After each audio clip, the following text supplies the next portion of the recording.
Sí. Pues buenos días, gracias por estar presentes en esta actividad.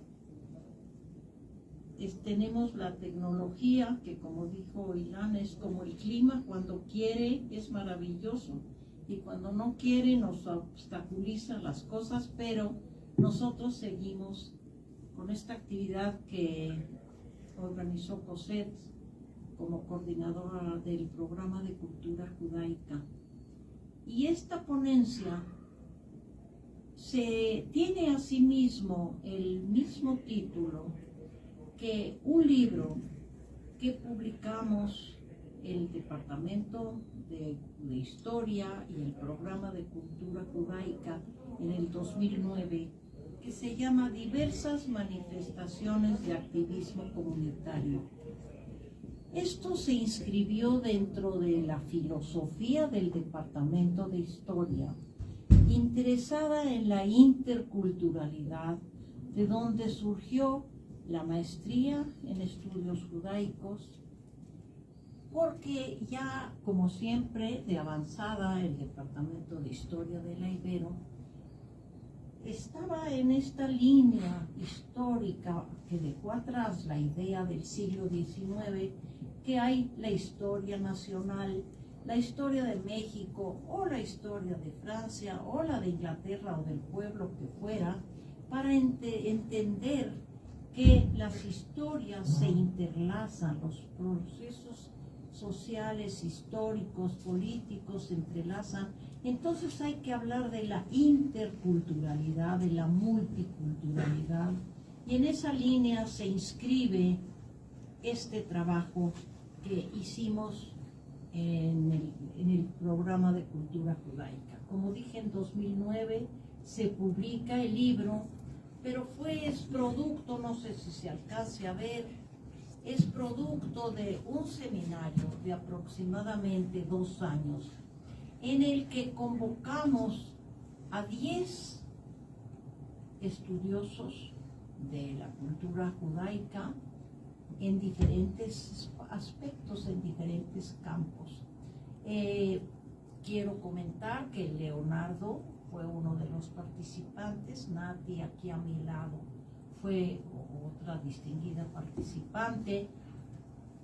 Puedo mencionar a Diana Urov, a Liz Jamuy, a Daniela Gleiser, a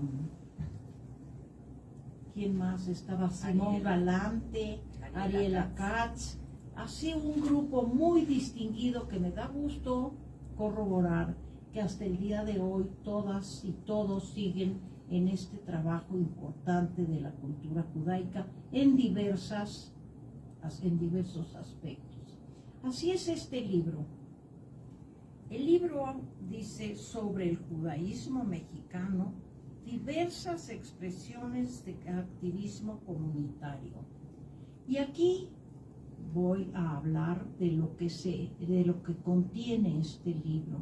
Este libro tiene dentro de sus contenidos la ponencia que nos acaba de mencionar Leo, que Leo también, antes de irse a Israel a vivir y a trabajar, participó activamente en todos los programas que hicimos aquí en el Departamento de Historia. Y él habla precisamente de lo que nos dijo hoy, de este movimiento juvenil sionista, socialista, que se da la mitad del siglo XX y que va a ser un gran arrastre para la juventud judeo-mexicana, con los bemoles y los aciertos que ya mencionó Leo en su ponencia, que espero que se pueda oír completa. También de una organización juvenil escribió Natalia Kurbich, que habla sobre la Noara Tzioni. No. ¿Escribiste? Yo escribí sobre los jóvenes de primera generación nacidos en México. Pero no hubo ninguna mención. Diana Urov. Diana Uroff, otra joven historiadora, escribió sobre la Noara Tzioní. Hubo dos ponentes, dos escritores que nos dieron una semblanza de un tipo de judaísmo un poco rebelde, un poco deseoso de abrir los horizontes del judaísmo tradicional, que fueron Linda Janono y Simón Galante. Ariela Katz, que aún continúa con mucho éxito en esta línea de los estudios judaicos y que ahora ha marchado por otras líneas, nos escribió sobre los masones judíos en México. Liz Hamuy, muy destacada también, sobre la vida de la ortodoxia aquí en México. Tuve yo la oportunidad en aquella ocasión de entrevistar al doctor Enrique Semo, que es una fuerte figura dentro del activismo político, tanto judío como llamémosle judeo-mexicano.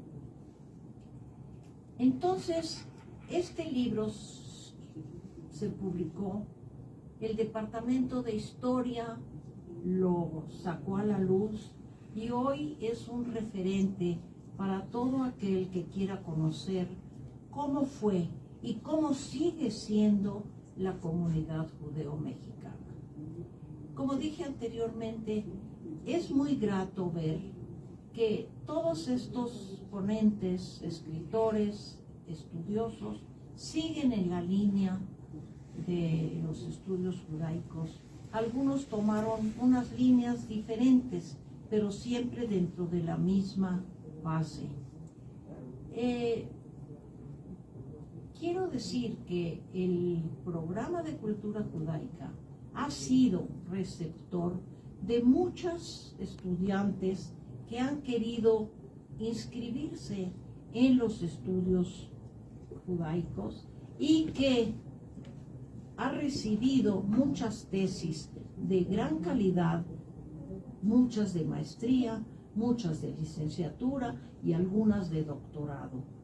Pues entonces yo con eso, dado que el tiempo se nos acortó por las dificultades técnicas, yo termino mi intervención y le paso la palabra a quien corresponda, probablemente Nati.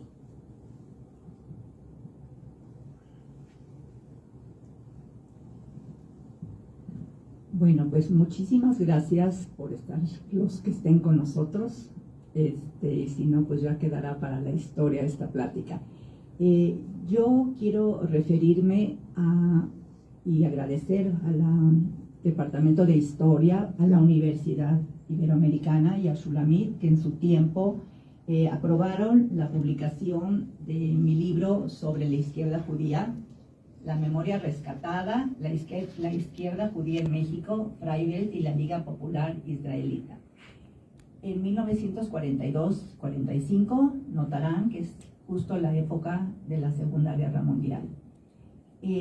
Este libro trata de rescatar a un grupo de migrantes judíos que tenían muy poco tiempo en México y toda su lucha durante la Segunda Guerra Mundial para enfrentar al fascismo desde su horizonte, desde la manera que ellos lo podían hacer, y fue la Liga Popular en pro de la Unión Soviética la que asumió el papel de defensor, de querer defender, de querer luchar contra algo que era, pues, estaba totalmente fuera de sus manos, que era el fascismo, y el luchar contra la destrucción de la judería en Europa. ¿Cómo surgió la idea de este libro? Cuando yo estaba estudiando la maestría en la universidad, se me acercó una compañera y me dijo que una persona, o un compañero de ella, tenía unas cajas de libros en yiddish que una viuda le había encargado mientras ella encontraba dónde irse a vivir, no tenía herederos, y que ya habían pasado varios años y él continuaba con esas cajas, no sabía qué hacer, que si yo las quería, le dije pues obviamente que sí. Y entre esas entre esas cajas yo encontré lo que para mí era un tesoro, y por eso yo nombré al libro La memoria rescatada, aunque realmente pues no era tan rescatada porque esa fuente existía en otros lugares que yo no sabía. Pero eran así, eran unos revistas encuadernadas de 2 años y 100 números de un periódico.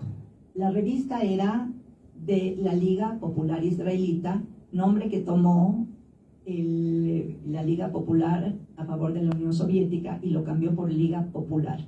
Entonces ellos redactaron en yiddish, la lengua de los migrantes,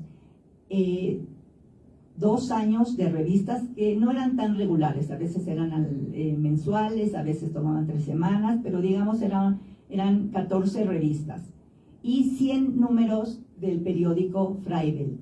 Freiwelt quiere decir pues mundo libre. Entonces ellos empastaron esas 100, eran 3 tomos de los 100 números de Freiwelt empastados. Para mí fue como una revelación muy, muy importante y me fascinó esa historia tan poco conocida por la comunidad. La comunidad había tenido, digamos, un tránsito a un bienestar económico, había tenido relaciones con Estados Unidos y no quería perderlas. Entonces, inclusive hijos de eso, de gente que participó, los hablaba yo a entrevistar y no querían que los entrevistara porque decía, no, mi papá nunca fue socialista, mi papá nunca fue comunista, y se enojaban. Pero aún así encontré gente que estuvo dispuesta a platicar de esa epopeya que duró 4 o 5 años y que fue tan importante para la comunidad. Como no quisiera yo perderme de ningún detalle de este libro que fue publicado en 2004, tengo preparado una pequeña sinopsis para no olvidar ningún detalle. Nos referimos, en nuestros días pocos tienen presente los avatares de quienes entre estos inmigrantes dieron pie a la formación de grupos de intelectuales y dirigentes, de un grupo social incipiente en una tierra nueva, en momentos críticos para la supervivencia de la población judía europea, como lo fue el lapso de entre y las 2 guerras mundiales.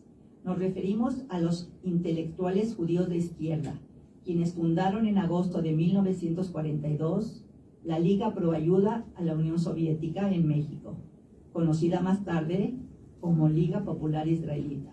El objetivo principal de esta organización está implícito en el nombre que le dieron a su organización. Se proponían apoyar a dicho país dentro de sus escasas posibilidades en su esfuerzo bélico para vencer al enemigo fascista. Su trabajo consistía en convencer a la mayor parte de la comunidad judía, que era una comunidad muy pequeña, para 1940 contaba con 14,000 judíos, de ellos eran casi 9,000 judíos ashkenazitas. Eso era una pequeña comunidad. Trataban de convencer a la comunidad judía de México del papel que los soviéticos y su líder José Stalin desempeñaban para preservar la paz mundial y conseguir la salvación de los judíos europeos cercados por los fascistas, y principalmente el papel de la Unión Soviética para la creación de un mundo libre en la posguerra. Además de los inmigrantes judíos de izquierda, se incorporaron a la Liga los inmigrantes comunistas que pertenecían al Partido Comunista Mexicano. Es curioso, pero el Partido Comunista Mexicano, que recién en 1935 salió de la clandestinidad, no los aceptó en sus filas. Hizo un grupo especial para los comunistas judíos. Hay que tomar eso en cuenta. También entraron a la Liga Popular Israelita judíos procedentes de Alemania y Austria que llegaron a México a finales de la década de los 30 con un permiso especial del gobierno mexicano, que entonces estaba precedido por el presidente Ávila Camacho. Estos, debido a la situación política internacional y nacional, fueron atraídos hacia la Liga. Judíos que nunca habían tenido contacto muy estrecho con el judaísmo entraron también a la Liga. A su vez, lo integraron miembros apolíticos de la comunidad, contagiados del entusiasmo de los organizadores. Estos sintieron la responsabilidad, estos judíos apolíticos, de solidarizarse con la Liga en esos momentos de extrema urgencia e inminente peligro que corría el judaísmo europeo. En forma paralela a sus actividades, la Liga publicó su órgano de difusión en Yiddish, el periódico Freiwelt, Mundo Libre. Este era de gran relevancia dentro de la comunidad. Por medio de las observaciones de Freiwelt era posible adentrarse en el entorno político internacional y nacional. Nacional porque los escritores escribían sobre México, sobre la política de México, sobre la historia de México en Yiddish, y eso les abría a los migrantes que apenas balbuceaban el español, los integraba a su nueva patria.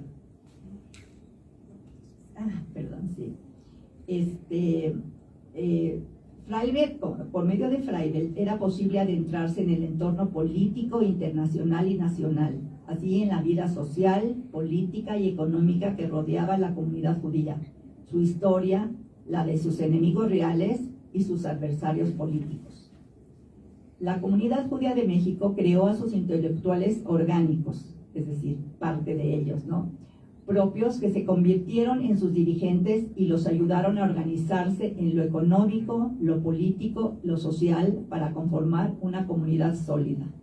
El intelectual judío de México se preocupó por definir una identidad judía congruente con las demandas de la vida moderna y ser leal a la vida cultural y la herencia espiritual de su pueblo. Los intelectuales trasplantaron a su nueva patria las visiones del mundo, las ideologías y movimientos políticos propios de los judíos europeos desde finales del siglo XIX, corrientes seculares y religiosas, variadas posiciones respecto al nacionalismo judío dentro o fuera de la tierra de Israel, posturas de izquierda o de derecha. Como mencioné con anterioridad, la Liga y Freiwelt surgen a raíz del estallido de la Segunda Guerra Mundial, inmediatamente después de la invasión de Alemania al suelo soviético en 1941. La guerra impactó de manera importante la vida cotidiana de la pequeña comunidad judía ashkenazita en México. La labor de ese reducido número de intelectuales, muy reducido número de intelectuales, fue de gran importancia porque influyeron en la opinión de la comunidad y sirvieron como catalizador de sus miedos y esperanzas. Estos intelectuales son un producto típico de su generación, donde se encuentran las grandes ideas del siglo XX. Por eso adquieren el compromiso de, primero, redactar una revista mensual y más tarde un periódico semanal, y al final 2 veces a la semana salía. Durante el periodo salía la revista, el periódico. Durante el periodo estudiado, un número importante de miembros de la comunidad judía de México conoció el mundo a través de sus ojos, de los ojos de Freiwelt. Eran, sin lugar a dudas, los traductores de la realidad. En noviembre de 1943, México restablece relaciones diplomáticas con la Unión Soviética. El Partido Comunista, como les dije, desde 1935 salió de ya no era clandestino. El socialismo soviético sale de la clandestinidad y modifica su discurso. Ya no cataloga a la guerra como una lucha entre imperialismos, ahora la ve como la cruzada en contra del fascismo. También la Liga y Freiwelt olvidan viejos resquemores y enarbolan la bandera de la causa soviética en su lucha en contra del fascismo. Los soviéticos lograron así el reconocimiento estatal, el Partido Comunista estaba otra vez libre, y desde luego el comunitario. Los judíos y los soviéticos se identificaban, ambos se convirtieron en las víctimas del nacionalsocialismo alemán, y con eso se silenció el periodo de incertidumbre surgido entre los admiradores de los soviéticos, que se extiende desde el pacto germano-soviético hasta el ataque alemán contra la Unión Soviética. Muchos de los judíos comunistas y de los judíos socialistas vieron con horror el pacto nazifascista de Ribbentrop-Molotov y empezaron a dudar del valor de las ideas y de las políticas de Stalin, pero las olvidaron inmediatamente en cuanto la operación Barbarroja se echó adelante y los alemanes rompieron el pacto y entraron a conquistar la Unión Soviética en 1941. El emigrante es un individuo en busca de arraigo. Al abandonar su país pierde sus costumbres, su casa y su lengua. Freire, en un afán de apoyo, se aferra al yiddish porque ve al yiddish como si fuera su casa. El inmigrante, una vez que ha perdido su patria, lo único que le pertenece es su lengua materna. El yiddish era el puente entre ellos y el mundo con el judaísmo mundial, con las noticias de los frentes, la guerra y las culturas judía y mexicana. En las páginas de Freire se traducía al yiddish las noticias nacionales e internacionales más relevantes, algunos puntos de vista de políticos e ideólogos nacionales, poemas y cuentos de literatos mexicanos, y también traducían del yiddish al español en forma inversa. Lo transmitían a sus amigos intelectuales mexicanos. El yiddish fungió como ingrediente de aglutinación y transmisor de la historia de la cultura judía. El momento histórico impulsó a la Liga a desempeñar un papel vital dentro de la comunidad y se convirtió en la organización más importante e influyente en la misma, cuya convocatoria era muy significativa. Se unieron en la Liga en un acto sin precedente personalidades muy disímbolas de posturas ideológicas y concepciones del mundo distintas que poco antes parecían irreconciliables. Comunistas, marxistas, socialistas, sionistas socialistas, miembros comunitarios apartidistas que admiraban a la Unión Soviética y formaron un frente común para combatir el fascismo y a los enemigos de los judíos y de la Unión Soviética dentro y fuera de la comunidad. El problema de la Liga no era su lucha contra la derecha, sino contra las otras organizaciones de izquierda con la que disentía en las formas de interpretar los dogmas, por ejemplo los budistas. Eso generó una pugna ideológica y política que enriqueció la polémica oral y escrita. ¿Cuál es la visión de la Liga sobre la URSS y el impacto de estas ideas sobre la comunidad? Por primera vez desde la Revolución Bolchevique, los judíos fuera de la Unión Soviética estaban unidos con los judíos soviéticos en una misma causa. Actores, filósofos, científicos, escritores, estudiantes y soldados rusos, alejados de los intereses judíos, al menos por una generación, ahora estaban unidos por una causa común: la tragedia que sufría el pueblo judío y la lucha en contra del fascismo.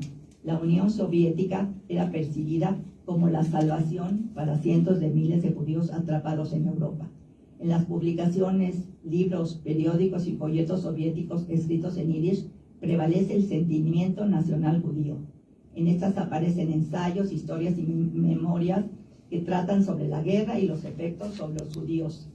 Se informa de los asesinatos en masa contra judíos perpetrados por los nazis. Se incluyen biografías de héroes de guerras judíos, acontecimientos ocurridos en los campos de concentración e información sobre los movimientos clandestinos de judíos. En todo se reflejaba la voluntad de Stalin para movilizar el país entero, al mundo entero, incluyendo a los de orientación religiosa, para asegurar su apoyo en el enorme esfuerzo bélico. Atrapados en el fervor bélico de los tiempos, los judíos estaban dispuestos a dejar pasar o ignorar la evidencia del desagradable pasado histórico soviético en su ansiedad por identificarse con un gran poder que luchaba para derrotar a Hitler. Crearon la ilusión de que los intereses soviéticos y judíos coincidían. Por su parte, los soviéticos mantenían esta ilusión con el apoyo del Comité Antifascista Judío, las comunicaciones radiales que se transmitían y llegaban a México 4 veces a la semana. Recibían los judíos el periódico Enika, que era el periódico publicado por judíos en la Unión Soviética, lo reciben aquí en México a través de la Embajada Soviética. El periódico soviético publicado en yiddish, así como los judíos estadounidenses creían firmemente que las nuevas tácticas en relación con los judíos significaban un cambio básico en la política. Dentro y fuera de la Unión Soviética, los judíos creyeron que una vez finalizada la guerra, la judería soviética gozaría de nuevas libertades y oportunidades, pero al reasumir su cultura ya olvidada por algunos. Los sionistas socialistas confiaban en el apoyo a su causa para la formación de un Estado judío independiente. La manera en que Freiberg aborda todos estos temas muestran hasta qué punto fue importante la Liga y su profundo conocimiento de la política internacional y nacional. Fue la ventana desde la cual el judío mexicano se asomó a mirar el mundo. ¿Ya cuánto me queda? Un minutito, nada más. Ya.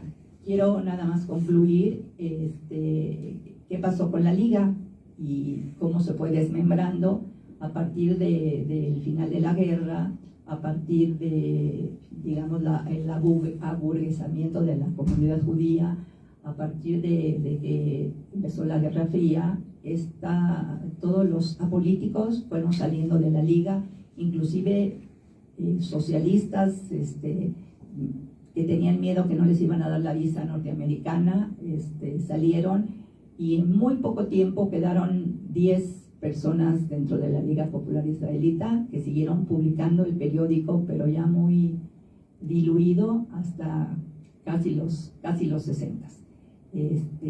Bueno, pues es todo, y nada más quisiera que este grupo no se olvidara, porque fue un grupo fundamental en la formación de la comunidad judía mexicana. Muchas gracias. 3 minutos, soy ponente en otra situación. 3 minutos, pero sí quisiera decir algo. Primero, quiero felicitar a Cosette, a la que hemos olvidado, felicitar, no está aquí, por el enorme esfuerzo que ha hecho desde que ingresó y tomó la coordinación del programa de estudios judaicos, y ha logrado preservar el espíritu original que le dio Shulamit, básicamente, y es ya un programa muy, muy establecido, muy consolidado. A mí me tiene muy impresionado, ya forma parte de una tradición, ¿no? Entonces, Cosette, aunque no estés aquí ahorita, te mandamos muchísimos agradecimientos. 2, voy a insistir en algo, ahora que están nuestras colegas historiadoras, ya muy célebres todas. El programa necesita la consolidación de un doctorado interno. No esporádico, no quiere ser esporádico en mal sentido, sino, como dijo Shulamit, se hacen tesis sobre el mundo judío en el Departamento de Historia, algunas han recibido hasta premios nacionales, etcétera. Pero yo creo que el programa necesita un sistema de doctorado estable, con su línea de investigación. Estamos agradeciendo a Cosette. Y eso, pues aprovecho que están estas distinguidas fundadoras de esta tradición para que lo tengan en cuenta y no retrasar esto. Contestarte, Ilancito. Contéstame. Quiero decirte que esta propuesta tuya, muy válida y muy noble, ha sido procurada durante muchos años, pero no es fácil en el sentido del claustro magisterial y cuestiones, como siempre, de organizativas, burocráticas y económicas. Pero yo estoy segura que con el empuje de la juventud de Cosette y su interés, y como vemos aquí, su gran esfuerzo constante por el bien de este programa, esto que tú auguras será una realidad. Es básico para darle es decir, la proyección que ya tiene y que rinda sus frutos. Sobre el libro, pues un libro extraordinario, el de Shulamit y de Natalia, que fija, como dijo bien Shulamit, un punto de referencia esencial para la escritura de la historia de ese complejísimo fenómeno que significó la fundación de Israel.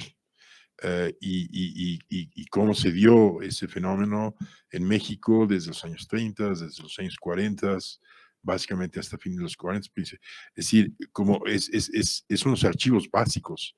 Si reúnen tal cantidad, sobre todo de testimonios, y reúnen sobre todo la documentación tan dispersa y a veces casi a punto de perderse, como dijo ahorita Natalia, ¿no? En cajas extraviadas, que es un punto de partida. Yo, solo 2 palabras sobre este libro. ¿Cuál es la misteriosa fuerza que lleva a los judíos a hacer cosas en las peores circunstancias? Se ha discutido muchísimo, llevamos siglos discutiendo sobre esto. Yo lo definiría, hoy ha tomado un poco una orientación que a mí no me encanta, por más que me encante el autor que la hizo, que es Benjamin, sobre el mesianismo judío, y es el tema de la esperanza en el mundo judío. El significado que tiene la esperanza para la comunidad, para la vida judía, no solo en este siglo, sino una tradición heredada desde la Torá, desde el Viejo Testamento. ¿Cómo funciona esto? En las peores circunstancias, en las circunstancias de catástrofe, no se pierde la esperanza. Hay un momento en el texto de Leo que dice que la Shomer lo que buscaba básicamente era redimir a la cultura, a la nación, al mundo judío. Y entonces tenemos que hablar sobre el problema de la redención y qué significa y cuál es su relación con la esperanza. La redención, para mi gusto, en el mundo judío, no es un fenómeno religioso en absoluto. Es lo que está en el Viejo Testamento. Si es redención, es libertad, liberación. Primero de uno mismo, de lo que oprime a la misma comunidad. ¿No? Yo estoy de acuerdo con Freud cuando dice que se deshicieron de Moisés porque Moisés estaba ocupando un lugar que no le tocaba, pues, súbitamente y extrañamente. Y después se deshicieron de sus reyes, ¿eh? Se deshacen de sus reyes, se deshacen de su alma de esclavos, se deshacen de todo lo que les oprime, se deshacen de los egipcios, se van. Esto es la esperanza. La esperanza no es para mí un tema religioso, ¿ok? Hay quien la trata desde el punto de vista religioso. Está bien, podemos ponernos a discutir, pero lo misterioso es este hecho. Y este es un libro de cómo se fragua en pleno holocausto aquello que va a dignificar al mundo judío, que es la idea de reunir a la comunidad una vez más. Dos reflexiones críticas. Es un libro magnífico. Es un libro que ya forma parte de la historiografía fundamental del mundo judío en México y en el siglo XX. Esto es, dos reflexiones críticas para las investigaciones que siguen. Ay, no me gusta el nombre escautismo. Ay, no. No tiene que ver con este tipo espantoso, ¿cómo se llama este inglés o americano? No. No, este es un fenómeno que se origina en Zurück zur Natur, en las profundidades del romanticismo alemán de mediados del siglo XIX, y ahí hay que buscarlo. Así es que les ruego que se asomen a otro mundo. No son estos. El escautismo es una cosa espeluznante porque es la militarización de los niños y la transformación y el disciplinamiento de los niños, que no tiene nada que ver con la naturaleza, sino que usan la naturaleza como sitio para ser disciplinados y regresar a la ciudad. ¿No?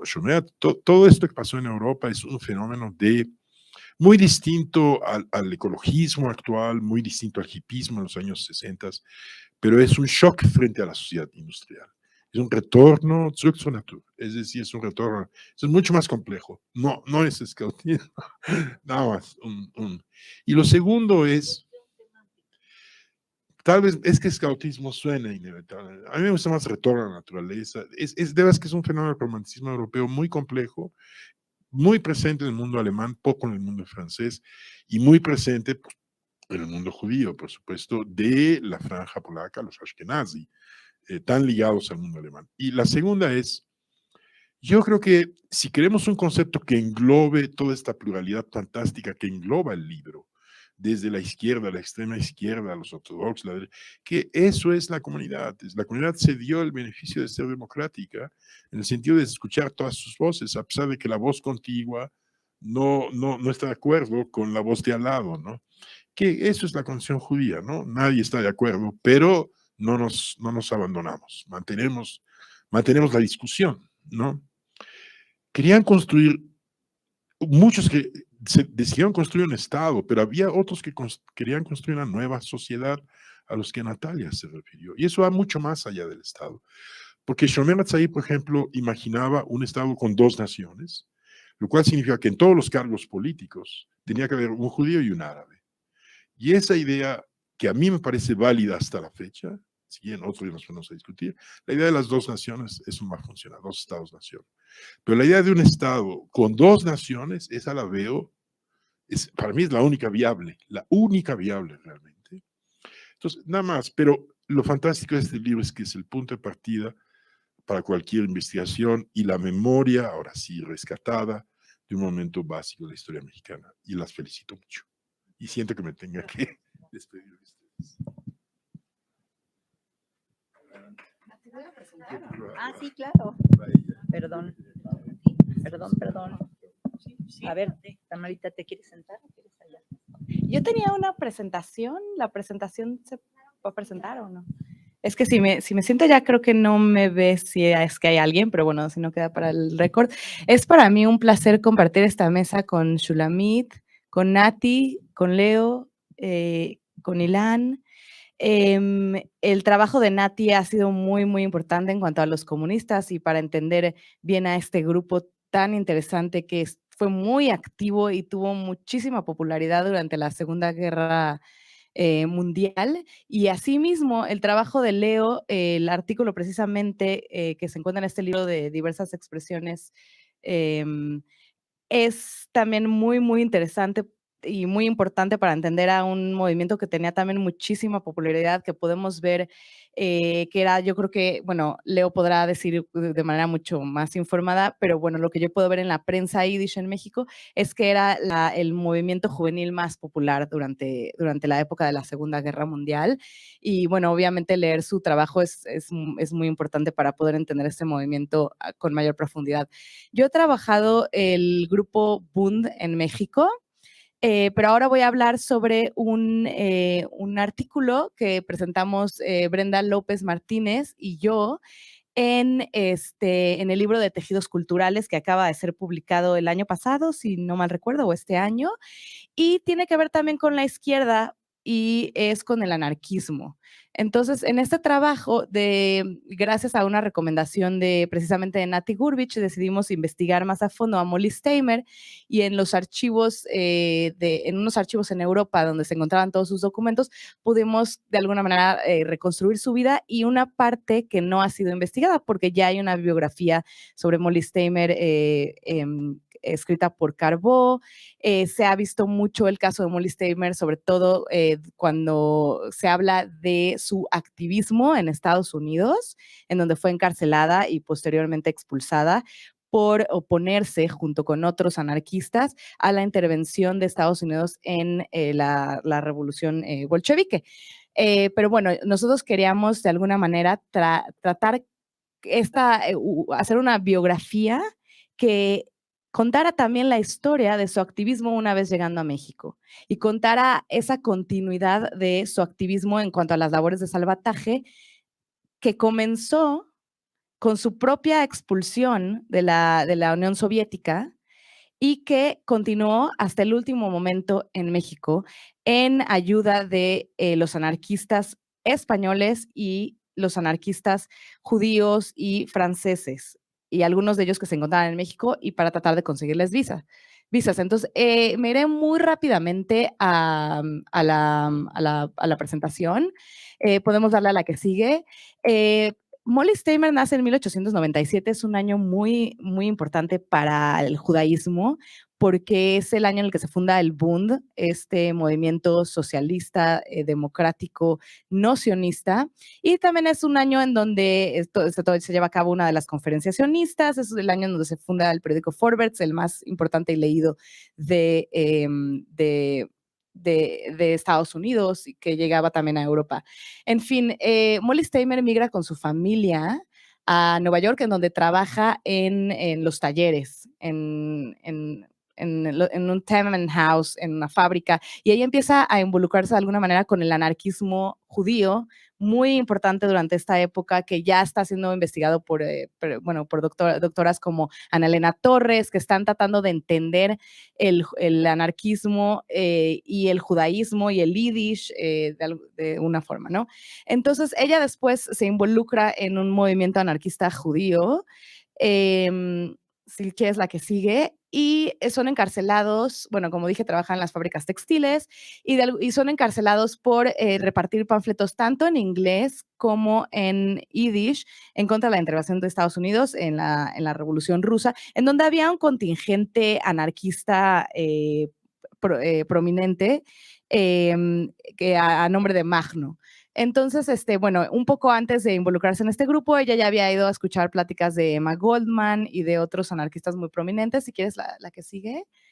Y bueno, había empezado a desarrollarse un poco intelectualmente y aprender más sobre el anarquismo en Estados Unidos.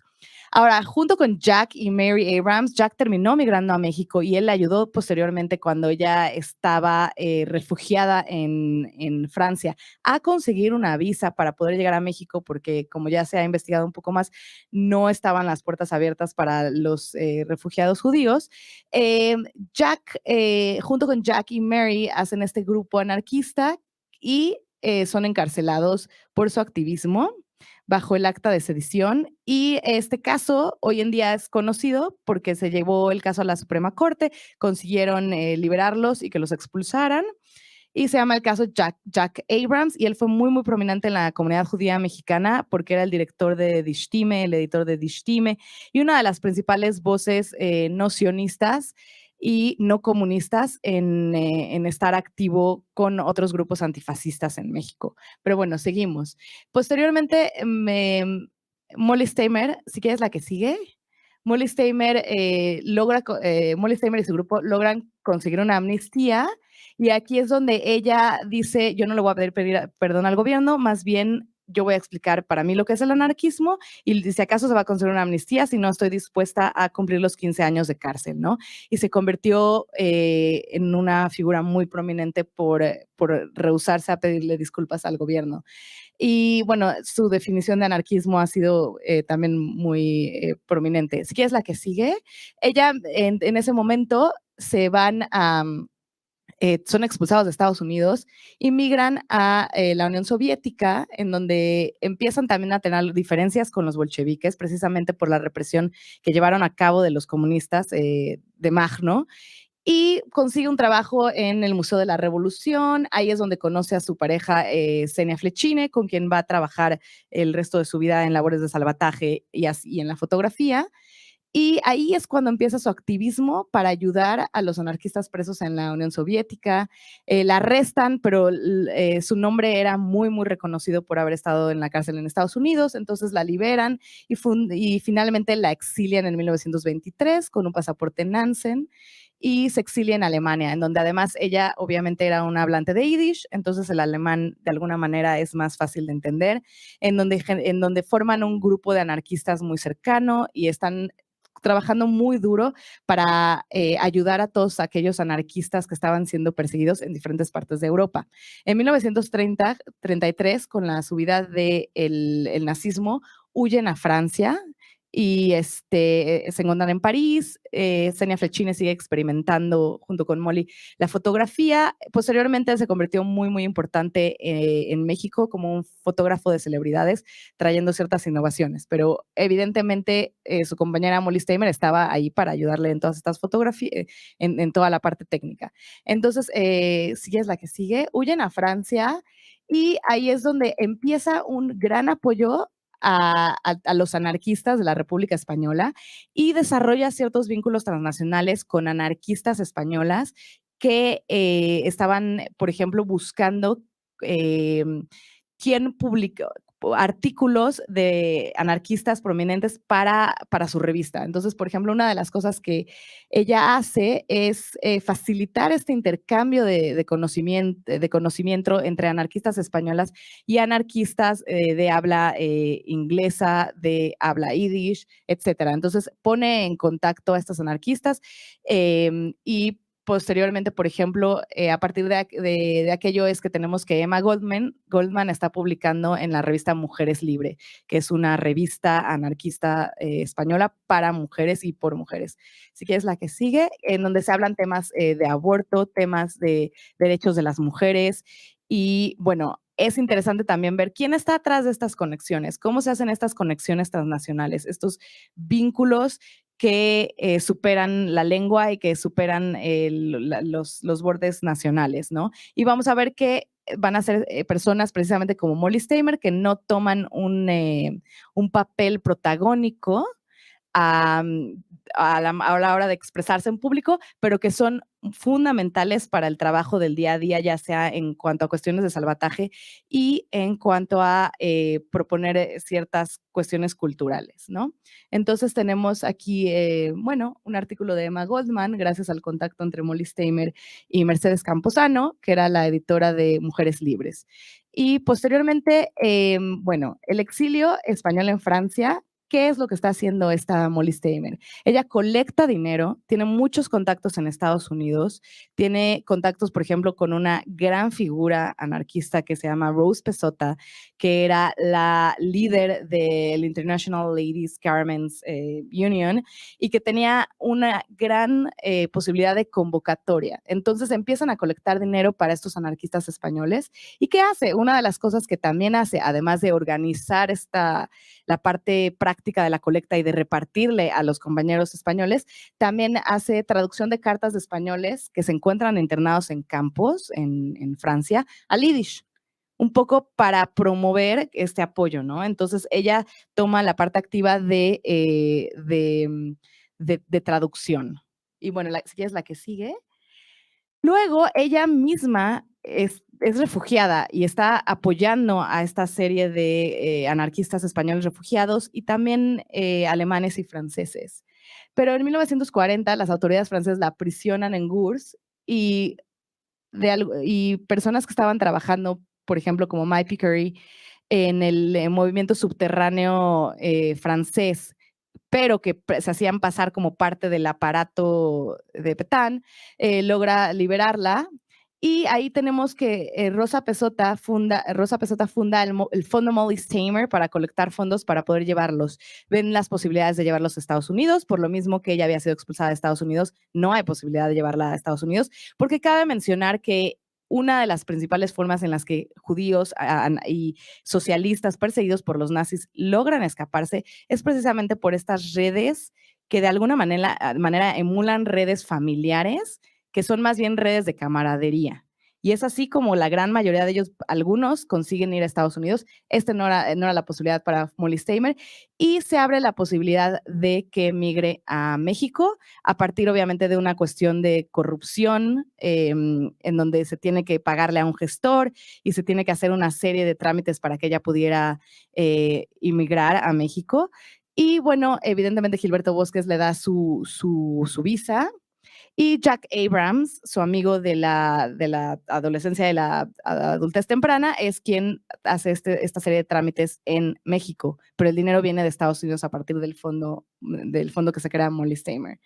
Y bueno, una vez llegada a México, bueno, llega en diciembre de 1941, y le ayuda al Comité Central Israelita de México, y eso es algo que es importante tomar en cuenta. El Comité Central Israelita de México va a ayudar a personas que no necesariamente se integrarían de forma orgánica a la comunidad judía.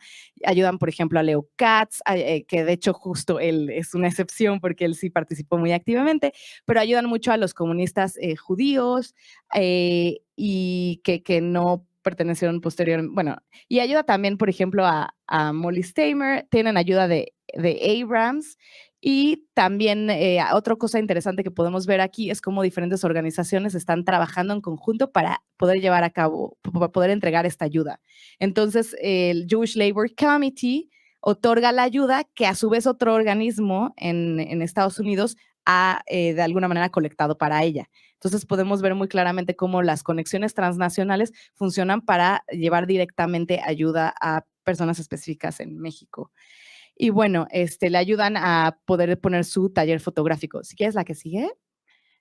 Bueno, como ya mencioné, el estudio fotográfico de SEMO, si algunos de ustedes llegan a ver como fotos infantiles o de sus papás o algo así, pueden llegar a encontrar que fueron tomadas por SEMO, es muy prominente en la prensa yiddish, sus anuncios, y se convirtió también en un gran fotógrafo de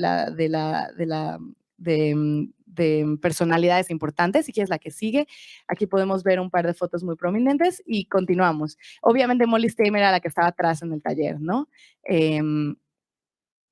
Si quieres la que sigue también. Bueno, labores de salvataje en México. Y esto es una parte que no se había tratado anteriormente. En el momento en el que estoy viendo las fuentes primarias, había muchas cosas que he mencionado que obviamente la historiografía no mencionaba, pero bueno, esto definitivamente no se había visto. Y bueno, lo que podemos ver es que Molly Steimer en México continúa las labores de salvataje y hace listas desde México. En los trabajos que ha publicado Daniela Gleiser, se menciona sobre todo que las listas vienen de Estados Unidos. Y aquí encontramos un caso en donde las listas vienen desde México, se están originando. ¿Por qué? Porque Molly Steimer, como mencioné, llega en 1941, con lo cual ella tiene la información de dónde están sus camaradas escondidos en Francia.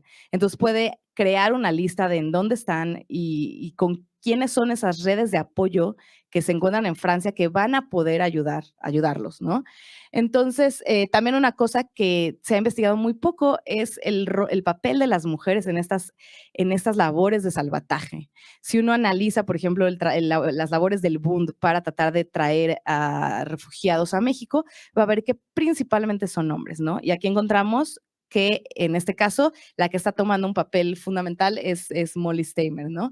Que quien tiene contactos en Marsella y está apoyándolos, ¿no? Una cosa importante obviamente van a ser los vínculos transnacionales que ella tiene y la diversidad de idiomas que habla. Entonces aquí tenemos un documento en donde está diciendo cómo funcionaría sacarlos de Francia. Bueno, un punto que era importante tomar es la idea de ¿qué es el contexto mexicano? ¿Por qué de alguna manera el contexto mexicano ayuda a alguien como Molly Steimer a adaptarse a un país tan diferente, ¿no? Y lo que es importante destacar es esta gran migración de refugiados españoles que llegaron, también va a provocar que alguien como Molly Steimer tenga camaradas con los cuales se reencuentra en México. Entonces, es muy interesante ver cómo forman estos lazos entre judíos anarquistas que estaban publicando en yiddish y también se involucran en la prensa anarquista y, bueno, de diversas denominaciones en México. Tenemos la publicación de Tierra y Libertad, que era parte del Grupo Socialismo y Libertad, ¿no? Entonces, esto va a ser muy, muy importante para tomar en cuenta. Y obviamente Molly Steimer va a ser activa también ahí. Y bueno, estos dos puntos ya no los voy a desarrollar, pero están trabajados en el artículo y hablan de Molly Steimer y la identidad judía y cómo ella explicaba, por ejemplo, el uso del yiddish, cómo le explicaba a sus camaradas españoles por qué era importante traducirlo al yiddish, qué era el yiddish, cómo percibía ella el yiddish, qué pensaba, por ejemplo, de los kibutzim. Rosa Pesota va activamente a los kibutzim en Israel y le manda una serie de cartas explicando, mira, a nosotros no nos interesa en lo más mínimo el nacionalismo, pero el experimento que está sucediendo en Israel, en Palestina, en cuanto a los kibutzim, es fascinante y creemos que tenemos que apoyarlo, ¿no? Desgraciadamente no he encontrado la postura de Molly Steimer frente a eso, pero bueno, es interesante también destacar estos vínculos entre los anarquistas y los kibutzim. Y bueno, el último punto es la idea de la familia anarquista, una nueva, o sea, estas redes de camaradería, cómo funcionan, la idea del autosacrificio y la memoria. Y voy a concluir con una cita, bueno, una cita de nuestro artículo en el libro de Tejidos Culturales que editan Nati Gurbich y Linda Janono, y digo, cito, su labor de ayuda y salvamento en México, pieza fundamental para procurar apoyo a los camaradas anarquistas que sobrevivían en Europa, nos ayuda a complejizar las historias sobre ayuda a políticos en Europa enfocadas sobre todo a organizaciones estadounidenses. Con Molly entendemos que ella se encargó personalmente de enviar información precisa a Estados Unidos sobre aquellos camaradas escondidos o sobrevivientes, debido a que era ella la que mantenía correspondencia con ellos. Su historia nos ayuda a ahondar en las vicisitudes de los exiliados anarquistas de diferente origen y denominación y cómo esta ideología tuvo su capítulo mexicano. Molly, la entrañable anarquista, hablante de yiddish, ruso, inglés, francés y español, acabó sus días en Cuernavaca rodeada de correspondencia de antiguos y nuevos camaradas de lucha. Y cierro la cita. Y bueno, con eso básicamente concluiría. Se me hace interesante que de alguna manera hemos hablado de los comunistas, de los sionistas, en el caso de Leo, y bueno, de los anarquistas. Y de los bundistas nos quedó para la próxima. Y bueno, eso sería básicamente todo. Gracias.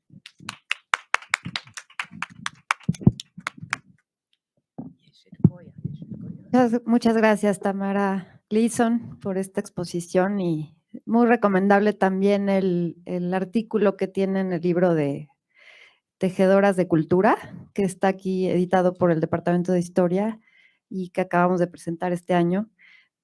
Realmente ahí se pueden detener en todo lo que ella nos ha ido señalando y es una figura impresionante. Molly Stemmer realmente es una mujer pues muy valiente que hizo mucho por sus compañeros en Europa que estaban sufriendo las condiciones pues, de persecución y de la guerra. Quisiera dar la palabra a Joseba Buch. No sé si como moderador quieres comentar algo, quieres...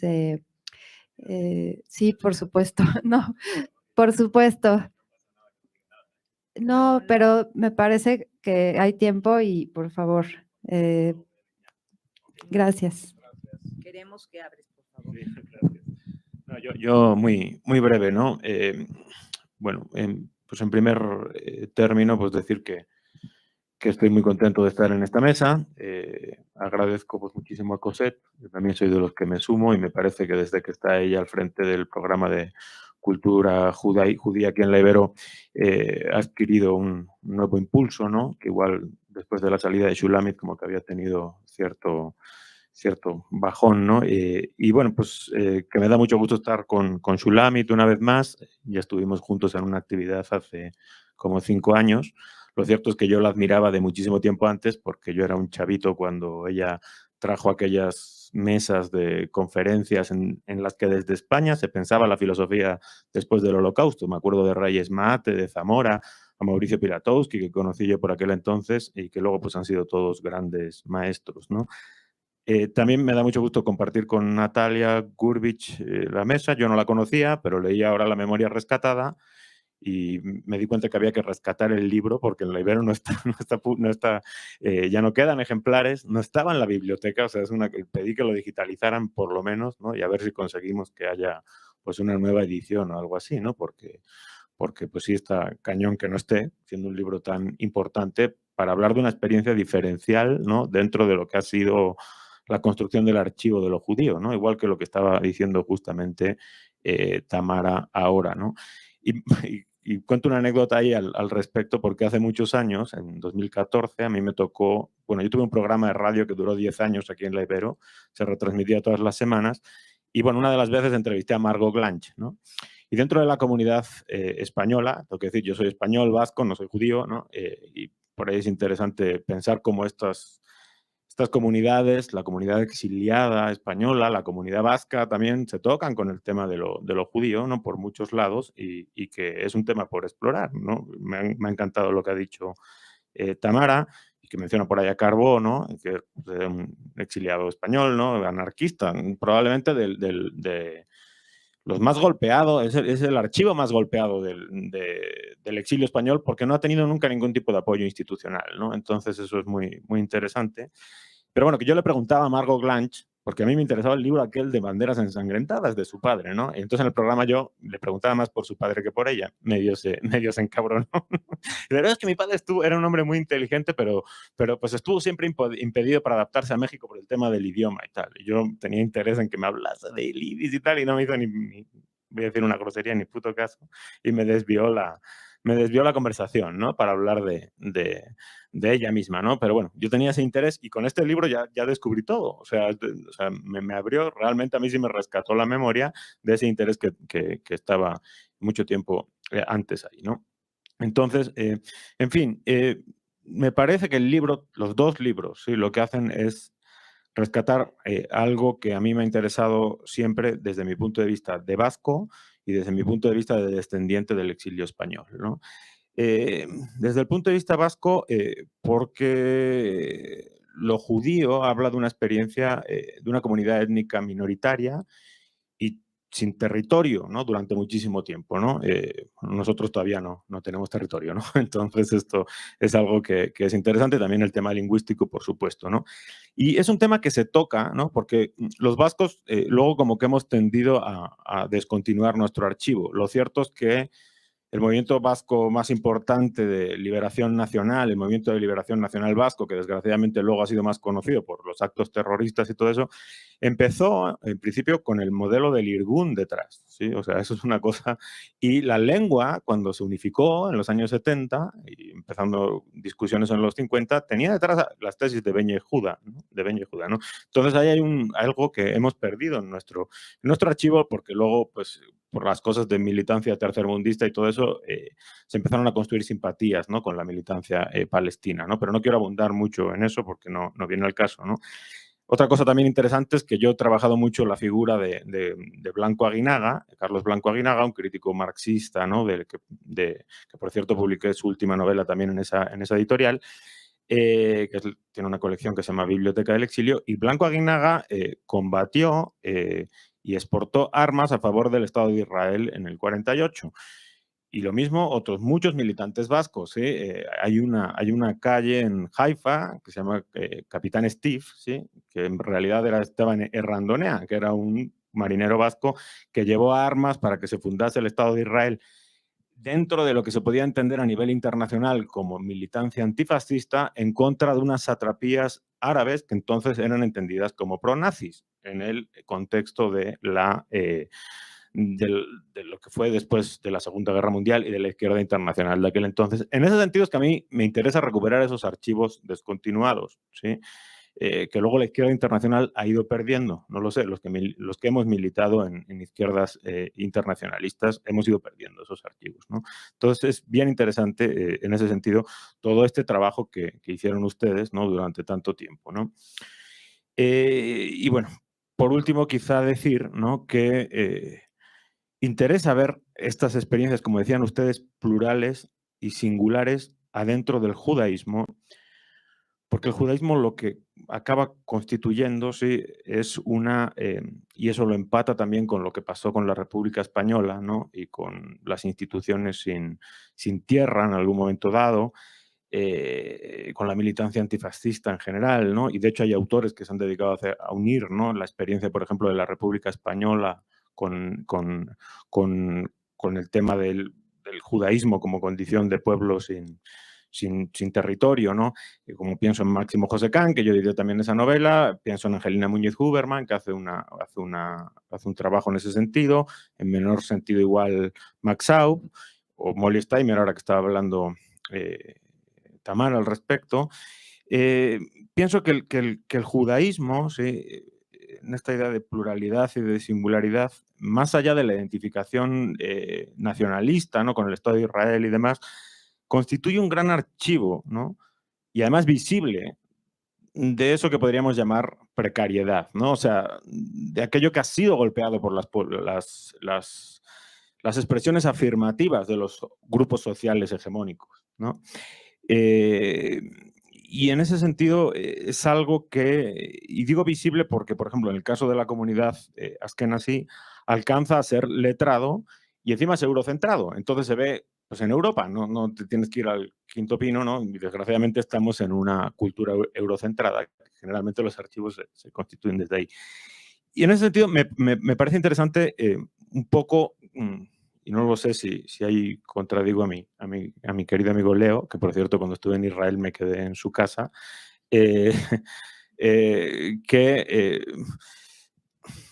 ¿cómo podría decirlo sin ser demasiado polémico? O sea, creo que hay algo en ciertas expresiones del judaísmo que replica, ¿sí?, las dinámicas identitarias de otras comunidades que han sido hegemónicas, ¿no? Y hay como una especie de tendencia a eso, ¿no? O sea, identificarse territorialmente y soberanamente. A mí me parece más interesante este otro tipo de archivos, ¿no?, que quizá pues, hayan fracasado, ¿no?, como por ejemplo lo que sale en el libro de Natalia de Birobidzhan, ¿no?, y que nos hacen pensar más bien en archivos de la precariedad y de la discontinuidad, ¿no? O sea, que no se acaban identificando con algo, ¿no?, políticamente afirmado, hegemónicamente afirmado, ¿no? Y en fin, o sea, en ese sentido, pues estas obras son impresionantes porque son plurales y singulares, ¿no? Pensar lo judío más allá de lo israelí, ¿no? Y cómo esto puede ser un lugar ejemplar y paradigmático para unirse, ¿no?, con otras comunidades que han pasado por experiencias similares, ¿no?, que pueden ser los anarquistas, que pueden ser los vascos en determinado momento, que pueden ser los republicanos españoles, ¿no? Una amplia red, ¿no?, de, como decía alguna vez José María Pérez Gay, de gente que ha quedado como atrapada o experiencias que han quedado atrapadas en rincones perdidos de la historia, ¿no? En ese sentido, pues muchas felicidades por el trabajo, ¿no?, que han hecho, y para mí, pues, más allá de no ser judío, me parece esto pues, algo muy cercano, ¿no?, y muy entrañable, ¿no?, recuperar este tipo de lecturas y de experiencias. Muchísimas gracias por tus palabras. Me han conmovido y me han hecho sentir empatía con mucha otra gente que yo no conozco y que me encantaría conocer. Gracias. Y gracias también por esta hermosa expresión que acabas de mencionar, esos archivos perdidos en algunos rincones de la historia, que es a lo que se dedica el historiador, a encontrarlos. Gracias. Sí, no es mía, es de esas expresiones de Pérez Gay, hablando de Porcelana, un texto maravilloso que tiene que cuenta una experiencia que lo llevó su maestro en Alemania. Los llevó su maestro en Alemania, una frase, por cierto, como muy de Celan, un maestro que viene de Alemania, que se llama Peter Sondy, los lleva a leer, a escuchar a Paul Celan leer su obra poética, que es impresionante, y al recuperar la experiencia de Celan en Cernovich, justamente dice eso, ¿no? Si la expresión poética de Celan se queda como perdida en un rincón de la historia que hay que recuperar, ¿no?, por ese alemán roto, y es muy bella, ¿no? Y yo siempre lo suelo recuperar también para hablar justamente de todo el exilio republicano español, de todo el tema vasco, de todo ese tipo de cuestiones, y también de los judíos que se dedicaron a hermanar las experiencias, ¿no? Porque son archivos que no se conocen, ¿no? Y desgraciadamente o uno los rescata o uno se dedica a hacer promoción, ¿no? Y yo prefiero hacer el libro y pues luego que sean otros los que lo promuevan, ¿no? Pero se queda luego ahí como sin nada, ¿no? O sea, como uno hace el esfuerzo y tal y dices, no, bueno, ya nadie lo pela, ¿no? Esto, pero bueno, algún día alguien lo pelará, ¿no? Y me da mucha tristeza, en serio, o sea, por ejemplo, lo de la memoria rescatada, o sea, porque me parece que es un libro que está escrito muy bien, ¿no? También por supuesto, el de las expresiones comunitarias, ¿no? Que además da una imagen completamente distinta del judaísmo internacional, ¿no? Lo mismo pasó con la comunidad española, ¿eh? La comunidad española se neocriolizó. Tú hablas en el texto de Natalia de que por incorporarse, ¿no?, a dinámicas económicas más privilegiadas, pues perdieron parte de esta carga emocional izquierdista, ¿no? Y también ha pasado con la comunidad española, sin duda. Lo decía Dolores Pla, lo dice Clara Glida, o sea, hay una neocroyización y una inscripción en sectores privilegiados de la sociedad mexicana, ¿no?, por razones estructurales de este país, ¿no?, el hecho de ser blanco, el hecho de ser extranjero, pero que por eso justo hay que recuperar, ¿no?, para esos descendientes un poco la parte pues militante de sus antepasados, ¿no?, que luego muchas veces aquí toman como posturas pues incomprensibles, ¿no?, teniendo en cuenta su pasado, ¿no? Entonces bueno, pues nada más. Muchas gracias. Y muchas gracias, Cosette, por esta oportunidad, que es un privilegio para nosotras. Muchísimas gracias a ustedes y realmente una disculpa nuevamente por la transmisión de Leonardo Cohen. al comienzo. Si nos estás escuchando todavía, Leo, esperamos, si gusta, después hacer un video con tu presentación para que no se pierda y la transmitamos y la podamos pues concatenar con estas otras presentaciones. Y sí, yo también coincido con Joseba en el rescatar estos movimientos de izquierda y esa, digamos, esa valentía, esa solidaridad que surge en la precariedad muchas veces, ¿no? Nos olvidamos en momentos de auge, pues todos esos vínculos y ese poder que tiene el judaísmo precisamente por eso, ¿no? Por lo que ha pasado, por lo que ha sufrido, y que debería ser al revés, ¿no? El judaísmo tendría que enseñarnos de esas redes, de esa forma de comunidad más allá del territorio, de esa fuerza que surge de la precariedad, ¿no? De esa hospitalidad, de esos vínculos, no al revés, ¿no? Nosotros no asimilarse el judaísmo a una visión más básica de territorio y de nación, creo yo, ¿no? O sea, combinar las dos cosas creo que porque todos tenían derecho todos los pueblos a un espacio vital, pero sí creo que este libro, el de Natalia, lo que nos ha platicado Tamara, obviamente el trabajo de Shulamit, de impulsar todos estos escritos y Joseba, pues nos llevan a no a rescatarla y a tratar de seguir trabajando en ese digamos, pues esa ruta en el judaísmo también, que no se pierda. Muchas gracias a todos y vamos a continuar con la conferencia de Adina Simet, que también va a ser muy interesante. Ella digamos que va a redondear mucho y completar mucho lo que se habló esta mañana. Así que no se lo pierdan. Vamos a dar unos minutos para retomar la transmisión y esperamos que pues no tengamos ningún problema técnico esta vez. Gracias por estar ahí. ¿Ahorita se estaba transmitiendo? Sí. Ah, ahorita estoy hablando. Sí. Ya la voy a... Ah, pues justo Máximo José Can está haciendo mi tesis de doctorado y aparece por ahí, porque da un par de discursos, pláticas, me invitan, está trabajando con la comunidad judía y con muchas. Yo tenía una pregunta para él. Ahí Leo se nos fue ya. No, ahí sigue. Sigue ahí Leo, pero vas a